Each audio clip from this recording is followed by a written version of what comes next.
So I have come before you with certain new revelations regarding Maharshi Dayananda. Maharshi Dayanand के जो नए उत्प्रेक्षण हैं सृष्टि के संबंध में, विज्ञान के संबंध में, while he is confounding the Christians, while he is confounding the Mohammedans or the Puranic Hindus, he gives the new concept regarding the creation and all these things. So these 4 chapters are not only the chapters on Christianity, Hinduism, Islam, or all these Indian sects, but these chapters also give us an idea about Maharshi Dayananda's concepts or explanation, what he was conceiving on the basis of the Vedas regarding this creation, cosmos, strategy. As the learned speaker told, he was a great strategist.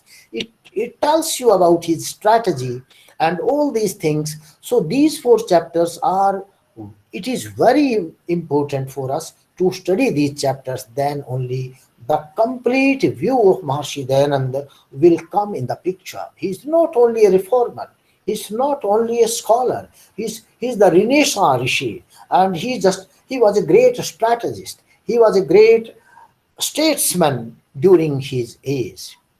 So I would like to quote certain things before I proceed further. A great French scholar, Romain Rolland, he says regarding Dayananda, a man with the nature of lying, whom Europe is too apt to forget when she judges India. She will probably be forced to remember him to her cost.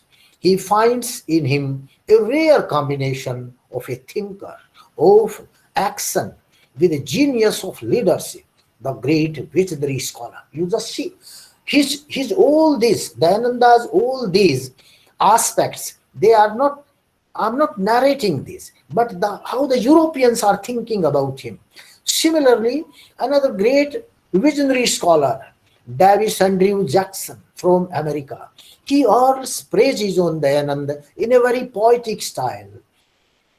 And he says, I behold a fire that is a universal, the fire of infinite love, which burneth to destroy all hate, which dissolves all things to their purifications. This David Jackson, he could knew that what the Dayananda is doing in India, it's not spreading hatred. He just want to bring forth the love, the affection among people. He is just doing it for the sake of harmony, friendship, and fraternity. And he says, over the fair fields of America, over the great land of Africa, over the everlasting mountains of Asia, over the wide empires and kingdoms of Europe, I behold the kindling flame of all consuming, all purifying fire. It speaketh at first in all the lowest places. It is kindled by men for his own comfort and progress. For man is the only earthly creature that can originate and perpetuate a fire, even as he is the only being on the earth that can originate and perpetuate words. So he is the first to start the fires of hell in his own habitations, and the first he also to seek and obtain from heaven the Promethean fire, whereby Plutonian abodes will be purified by love and whitened with wisdom. There is another scholar, Ramsay MacDonald. He was the former Prime Minister of England. And we know he also visited Gurukul Kangri when he visited India. His observations about R.S. Mas are very revealing. He says, R.S. Mas is one part of that characteristic revival of the ancient ways which is going on in India today. So, it was everybody in the West, they were saying that it was a great revival going on in India, and a great literature, Ronald Shea, Lord from England, he finds in Dayananda a crusader of nationalism and Swadeshi. There is one Mr. Valentine Chirol. He was the special correspondent of London Times and lived in India for a long time. In his book Indian Unrest, he depicts RS Mas as a political organization against the British rule. He was against any type of freedom movement by Indians for their independence. He was very suspicious about Dayananda. According to him, the whole drift of Dayananda's teachings is far less to reform Hinduism than to rouse it into the active resistance to the alien influences, which threatened, in his opinion, to denationalize it. When Rishi Dayananda talks about the sanctity of cows, this gentleman smacks of the sedition against Christian and Muslim behind this agenda of Rishi.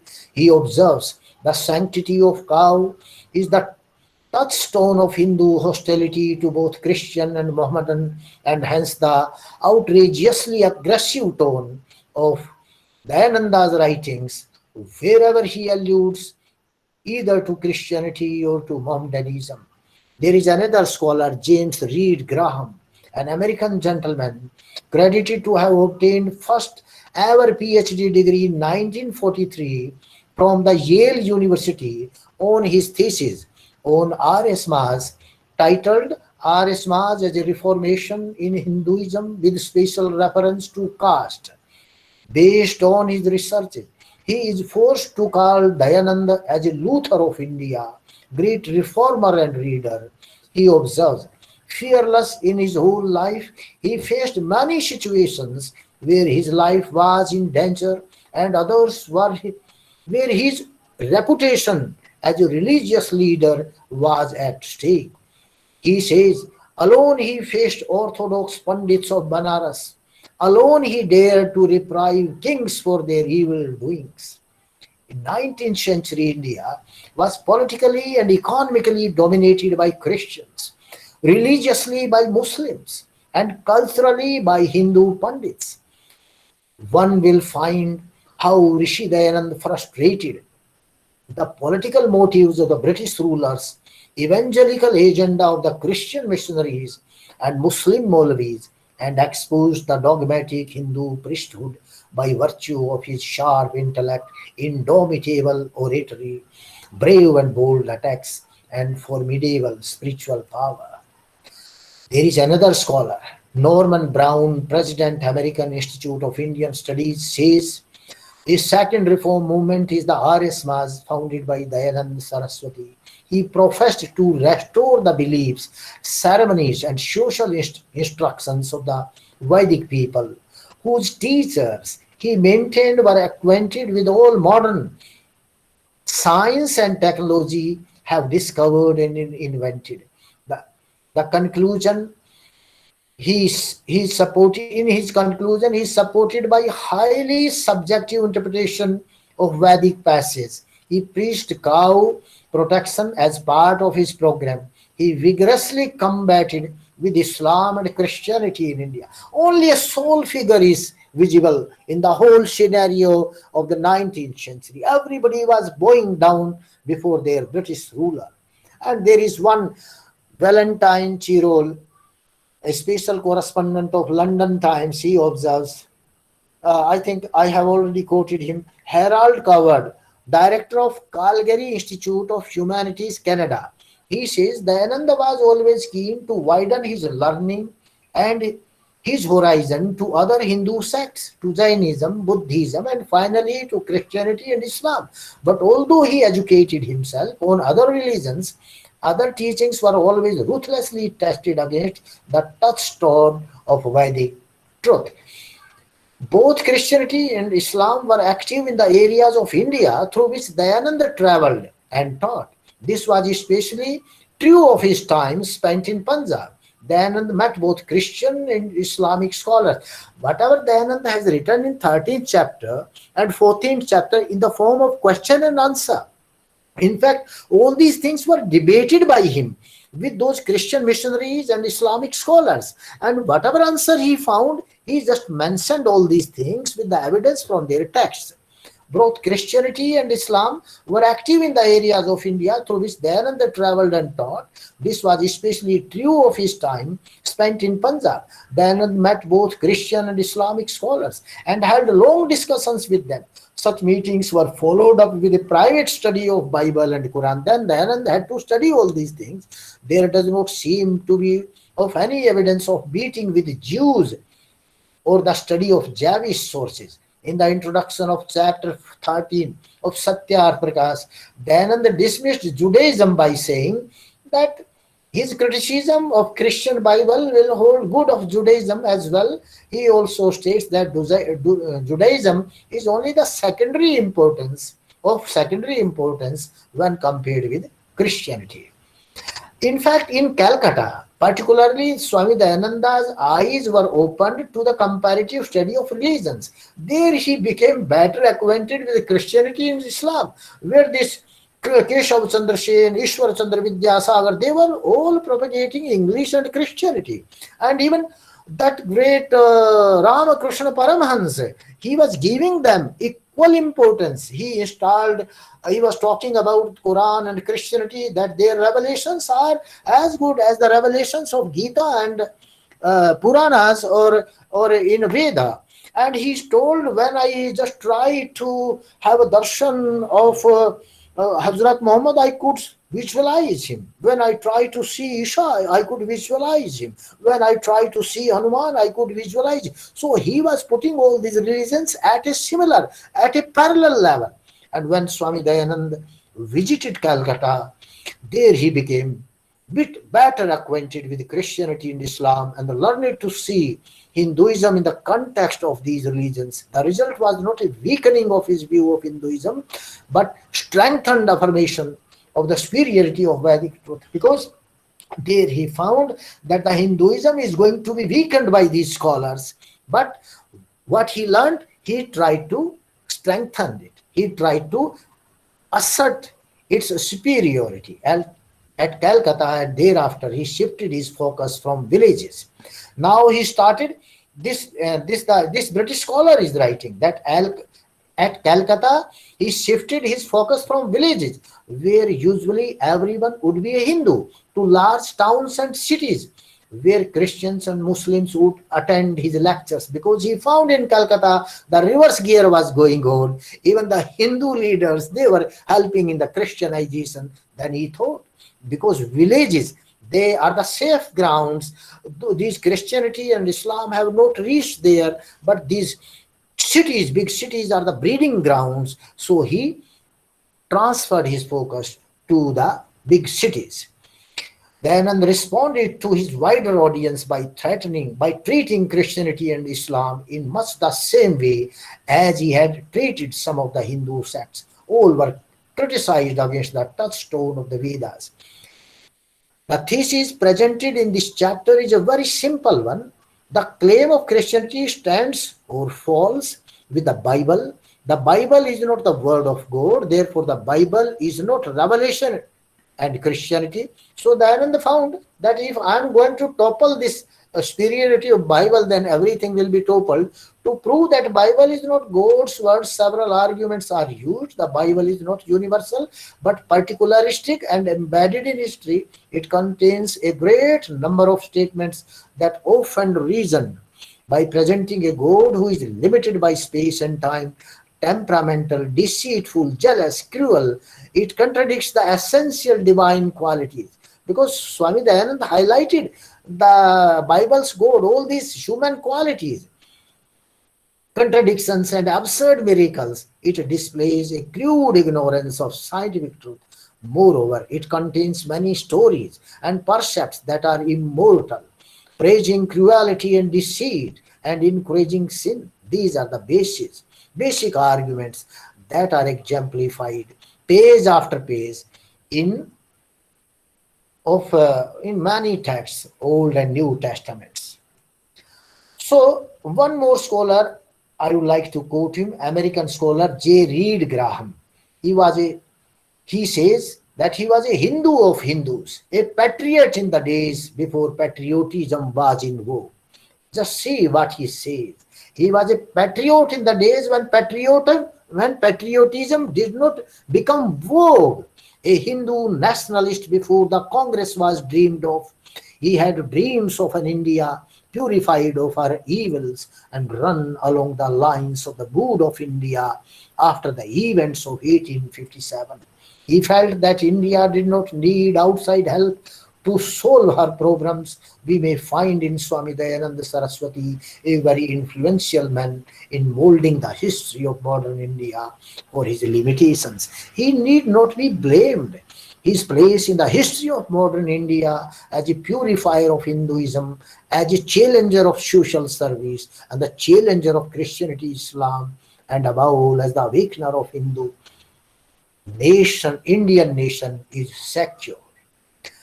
Now, I'm just coming to the few uh, portions of 13th chapter, how Maharshi Dayananda refuted these things. And at the outset, in the Anubhumika, he says that, in fact, Maharshi Dayananda wanted the dialogue of civilizations, and that was not possible according him if we are not knowing each other's ideas. If we know each other's idea, then only the dialogue, samvad ho sakta hai, dialogue is possible.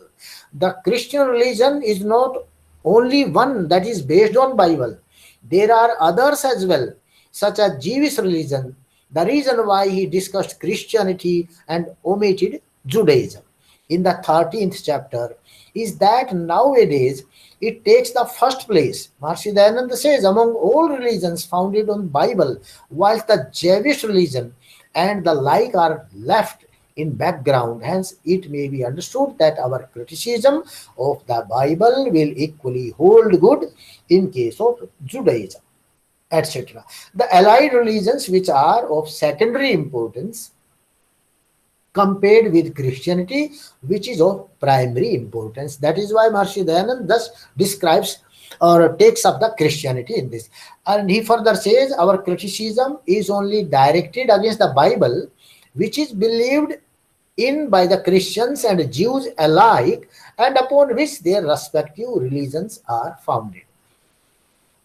And the Christianity, it will also make it easy for all men to examine the tenets of the Christianity and make a comparative study of it.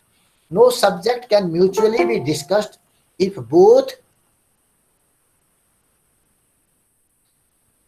he says, if no subject can mutually be discussed if both parties are not well acquainted with the teaching of each others. That is why he wants Indians also to have the knowledge of this Bible, Quran, everything, so that we may do samvad, we may have dialogue. And the same happened after Maharshi Dayananda. All R.S. Mazi, they were well equipped with the teachings of Quran and Christianity, Bible. So we had seen great Shastrarthis, Shastrarth Maharathis during those periods, and they confounded these Abrahamic religions or their missionaries with their arguments. You just see the Bible, how Maharshi Dayananda is going to debate or discredit or disapprove the Bible's doctrines or so many theories.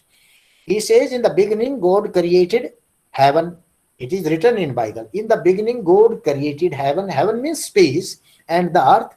And the earth was without form and void, and darkness was upon the face of deep, and the Spirit of God moved upon the face of waters. The Bible says that the God created space and earth, and in the beginning the Spirit of God, the soul of God, was moving on the face of waters. It was floating in the water. Then Maharshi Dayananda, he says, if your God is formless or embodied, if your God is all-pervading or localized, then the Christian says he is formless. Our God is formless. He doesn't have any form. He is conscious and all-pervading. He is more particularly present in such places, but he says that their God is more particularly present in the places as Mount Sinai and fourth heaven. वो Mount Sinai पे रहता है और चौथे आकाश में भी रहता है. तो महर्षि दयानंद इस पे कहते हैं कि यदि तुम्हारा गॉड निराकार है और वह ऑल प्रोवाइडिंग है, तो वह जल पे कैसे तैर रहा था उसका आत्मा? If he is formless, how could have then seen him? How could you see him? And what all pervading God could not move on the face of waters? It is not only it only goes to show that his body must have been in some other place, and he must have a piece of his spirit move on the face of waters. वो कहते हैं इसका मतलब अगर उनकी आत्मा पानी पे तैर रही थी तो ऐसा लगता है कि उनकी बॉडी कहीं थी और उनकी आत्मा कहीं घूम रही थी. अगर वो बॉडी और आत्मा थी और तो निराकार भी कैसे हुआ? तो ये सब वो तर्क देते हैं और इन तर्कों से we are able to understand even his concepts become more clear regarding the God, regarding religion, this creation and everything. And then Swami Dayananda says, what do you call the beginning? He said, in the beginning, the formless. He asked, what do you call the beginning? Then the missionary says, the first creation of the world is the beginning. Then Swami Dayananda told, was the world never created before? Do you think that this is only the first creation, or they were never created before? Then the Christian says, we do not know whether it was created before or not. God alone knows that. Then Swami, because the Christians, they were propagating that Bible is the revelation of God. Then Swami Dayananda says, when do you know? When you do not know that, why should you believe in this book, in this Bible? Because if it is the revelation of God, it should have told you everything. And when again Swami Dayananda asked, what do you understand by the term heaven? Then he says the empty space, means space is heaven, or what is above. Then Swami Dayananda argues that space is all pervading and very still and uniform both above and below. Then Swami Dayananda told, did space exist or not before the heaven was created? Because the Bible has a view that the space and earth were created. But Swami Dayananda says, if the space did not exist earlier, then where was the God? And where was all these matter and everything? So according to Swami Dayananda, the space is also there in the beginning. The space is not eliminated, or when decreation takes place or dissolution takes place, the space survives over there. So this is a most important thing in Dayananda's cosmology, and even in Vedic cosmology. He says, did space exist or not before the heaven was created? If it did not, wherein did God, the cause of universe, and the souls live? Because the God and soul has to be there, and if space is not, then where they will live? Nothing can exist without space, but your Bible says that it was created, hence this statement can never be true. It is very important statement. The modern science also, when it talks about creation, they say that Big Bang took place from singularity. There was one point of singularity where all energy was stored, and when it was heated up or due to some movement, then it exploded and the space and this time was created. But when the space was not there, the question is where the singularity existed. Similarly, Maharishi Dayananda raised a question here. If the space was not there, then where the souls were there, because they are to be there. Even the atomic form of Prakriti has to be there, and where the God will live. So according to Maharishi Dayananda and even the Vedic philosophy also, there is a spiritual space. And And in that space, during the time of dissolution, all souls and these atomic matter, it resides. And when the motion is given by God, Brahman, then what happens? That spiritual space becomes the dynamic space. The dynamism is there. In the spiritual space, there is no dynamism. But when the movement is given, just like the this when Chandogya Upanishad said, Tasmad akashad atmanah sambhutah. So he's not talking about that Akash was first created. He's talking about the transformation of the spiritual space into this material space, or the space with dynamism, where the action is there, then the other things start forming. Similarly, there are the words are used in Vedas as Dew and Prithvi, Dyava Prithvi, Dew Samavartata Gre. So that Dew is not space or Akash. In fact, those Dew, that word Dew, it signifies the stars, the sun, and all these things. So, according to Vaisheshik also, Akash is Nitya, is eternal. It cannot be destroyed or it cannot be disturbed. So many revealing things we find here.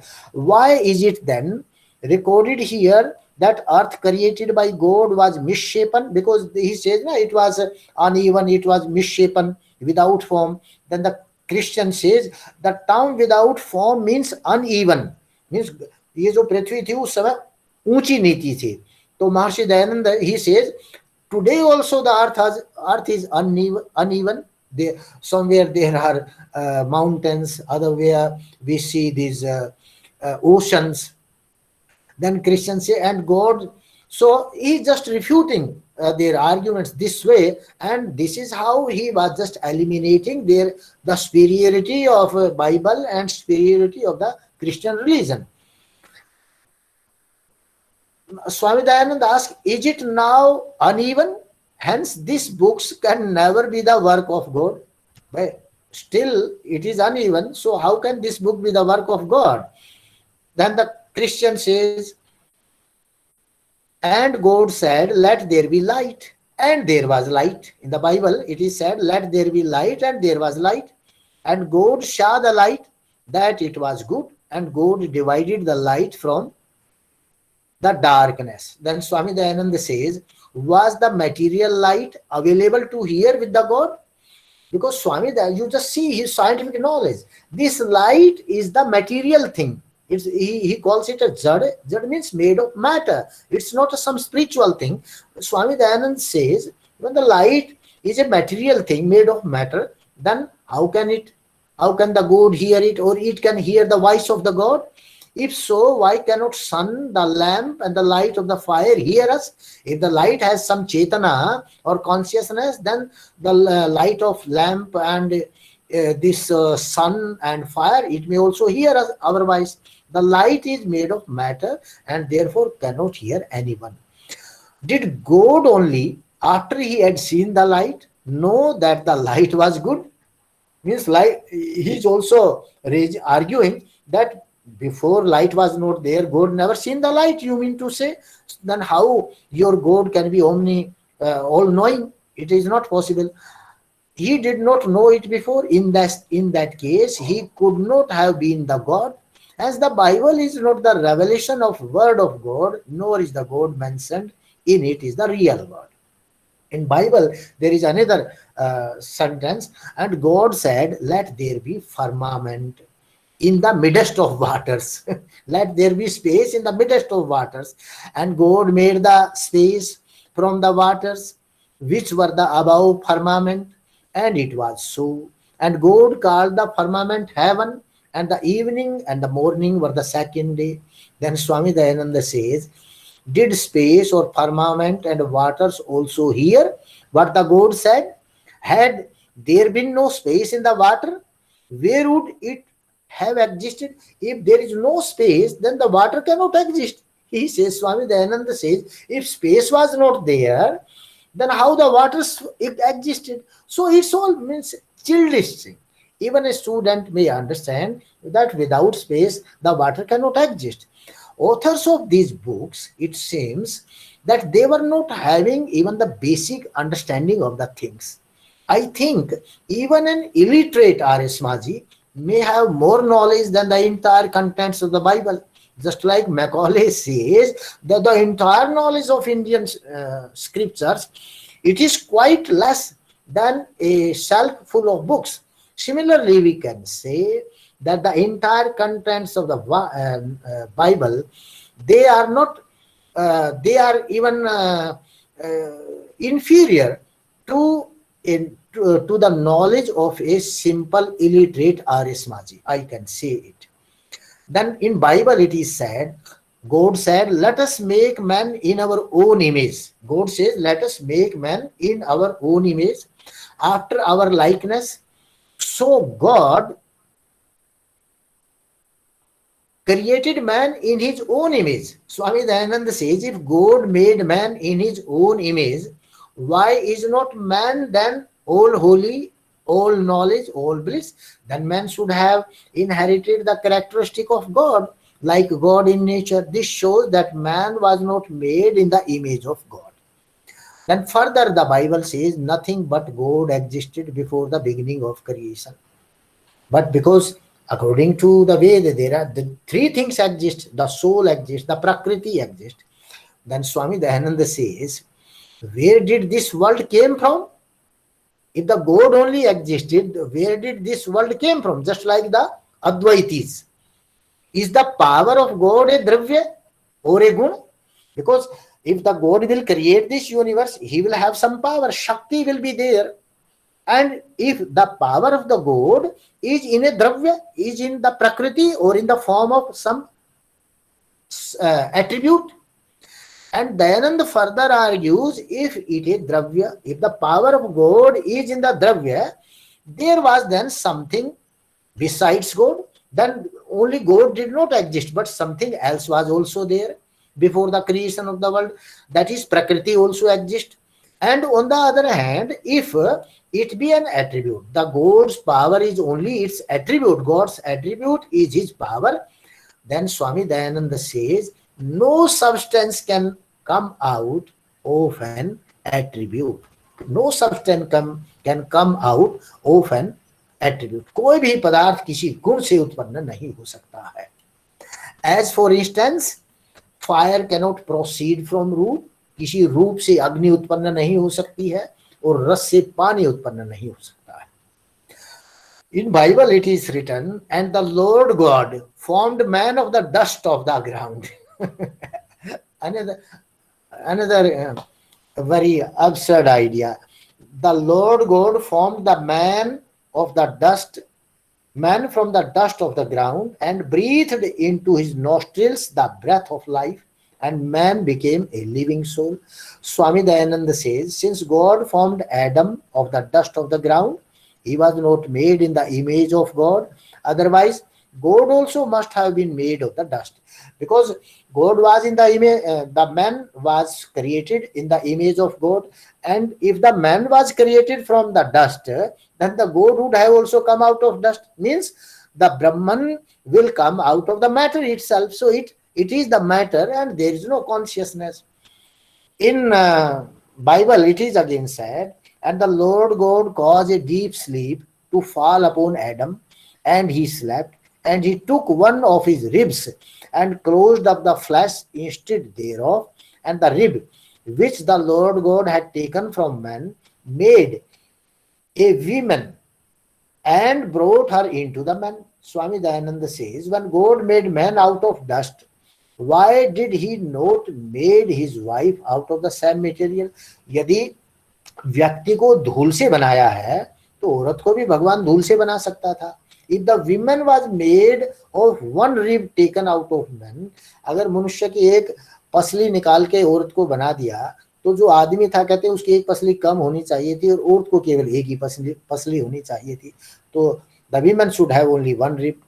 So these are like the what these Western scholars told, that Vedas are the songs of the shepherds. But here I see that these are the songs of the shepherds, primitive men living in jungles and devoid of civility, the way the things have been described in the Bible. In Bible further says, and let and he left off talking with him, and God went up from Abraham. Swami Dayananda says this shows that God was either a man or a bird, that he went up and down. He seems to be more like a juggler. In Bible it is said, in the choice of our sepulchres bury thy dead, but that thou mayest bury the dead.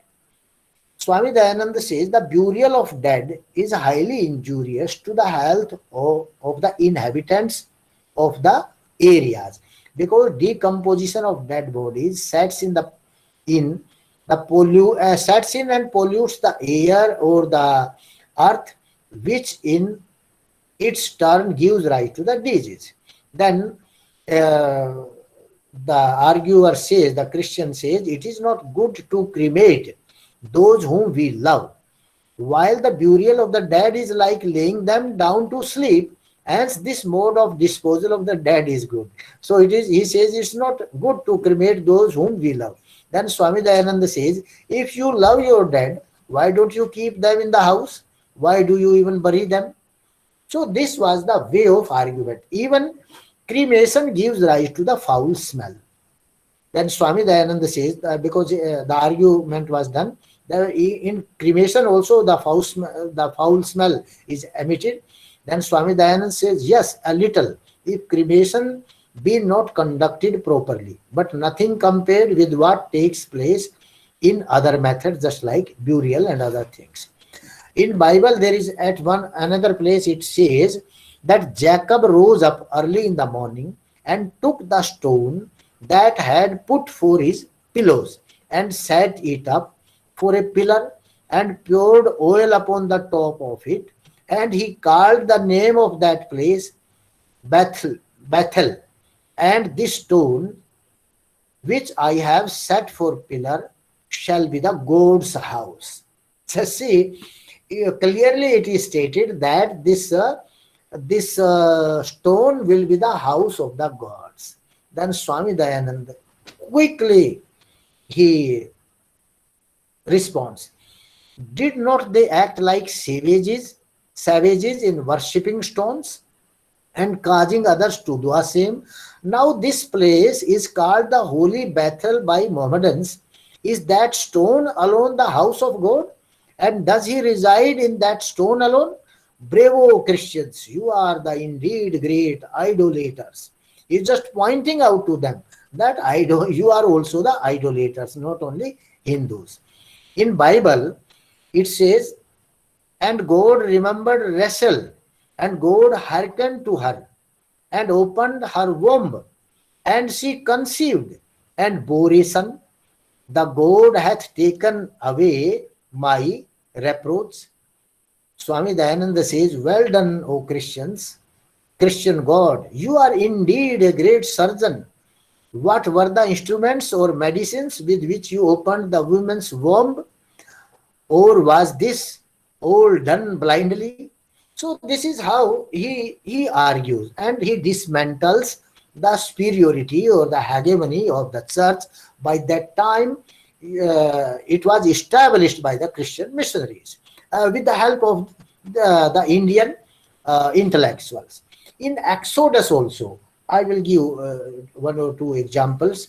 It says, Bible says, and it came to pass in those days when Moses was grown, that he went out unto his brethren and looked on their brethren, and he spied an Egyptian smiting on Hebrew, one of his brethren, and he looked this way and that way, and when he saw that there was no man, he slew the Egyptian and hid him in the sand.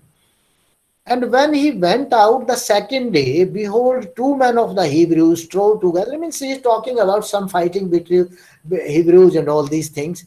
Then Swami Dayananda comments, reader, you just see, this Moses, chief prophet of the Bible, the founder of its religion, was a slave to such passions as anger. Means he was a slave of the passions, anger, was a homicide who wanted to escape his punishment like an ordinary thief.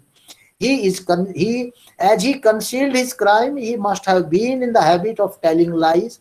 Even such a man as Moses met God, became a great prophet, and founded the Jewish religion, a religion that reflected the character of its founder. Hence, all the chief prophets of Christians from Moses downward were all uncivilized and devoid of the culture.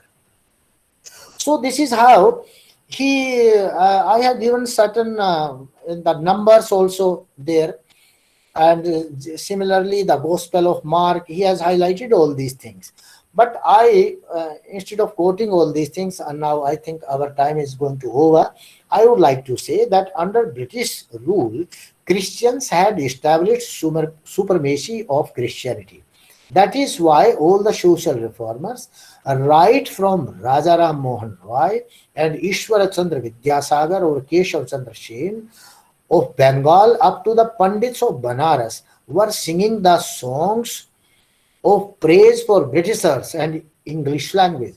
This chapter of Satyarth Prakash stopped the hurricane of Christianity that was about to engulf the whole of India soon. This chapter neutralized the superiority of Christianity. Had Dayananda not written Satyarth Prakash and inserted this chapter, today the whole of India would have been converted into Christianity or Islam. One more thing, most important thing, Dayananda's critiques of Christianity and Islam exposed their false propaganda that their religion was superior to the religion of Hindus. The critique in Satyarth Prakash removed the fever of superiority from the minds of the missionaries. They could not tolerate an Indian challenging their mind and superiority. I would quote here Dr. Griswold, a Christian missionary from Lahore, and he says Pandit Dayanand Saraswati became finally emancipated from the authority of the Brahmanism in such a way as Luther became emancipated from the authority of the Church of Rome. The watchword of Luther was back to Bible, and the watchword of Pandit Dayanand was back to the Vedas.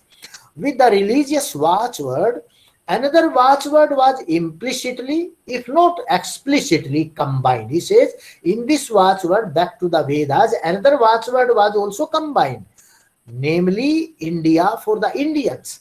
Combining these two, we have the principle, both religious and political, that of the religion of India as well as the sovereignty of India ought to belong to the Indian people. In other words, Indian religion for Indians and the Indian sovereignty for Indians. In order to accomplish the first end, Indian religion was to be reformed and purified by a return of the Vedas, and then did it. And the foreign religions as Islam and Christianity were to be extirpated. Thus, the program included reform for indigenous religion and extirpation for the foreign religion. With regard to the second end, the founder of Arya Samaj seems to have taught that a return to the pure teaching of Vedas would gradually fit the people of India for self-rule, and that independence would ultimately came to them. I am not charging Pandit Dayanand Saraswati with disloyalty. Every sincere well-wisher of India hopes that the time will come when the Indian people, through the spread of education and removal of the bad social customs, and above all, through the prevalence of the true religion, will be fitted for self-government. On one hand, British missionaries were aware of the repercussions of these writings in Satyarth Prakash, but on the other hand, stupid Hindus were not able to know that Swami Dayananda wants them reformed so that they may stand and fight the alien forces. So they were helping the British rule to pull on forever in India. It may, again, I'm just quoting the same example. I may give here an example of the crooked monk Alaram Sagar. He filed suit before the district magistrate of Allahabad, P. Harrison, holding Rishi Dayanand and his Arya responsible for treason and sedition against the British rule. But we find that something different happened. Magistrate P. Harrison acquitted Rishi Dayanand and his organization of the above allegations, and he holds in his judgment that Dayananda's teachings are not targeted to oust the foreign rule, but they are aimed at reforming Hindus to the extent that they can become capable of the self-rule in future. So all these foreign scholars, writers, missionaries, they were able to understand the Dayananda's strategy. But even the Hindus, they were criticizing him and they were dead against him. So this is how the whole scenario, I think it was preserved by Swami Dayanand. And what we call today as Hinduism, it is the contribution of a lonely person, Maharshi Dayananda, and no other scholar, Okay, so was to withstand the British power. And a great historian, Jaiswal, also says that Maharshi Dayanand made the job of Mahatma Gandhi very easy, because all these issues Mahatma Gandhi later raised, they were raised by Swami Dayanand and pursued by Swami Dayananda. So I think with these words, I stop my lecture, and I would like to thank everybody for this making this workshop a success.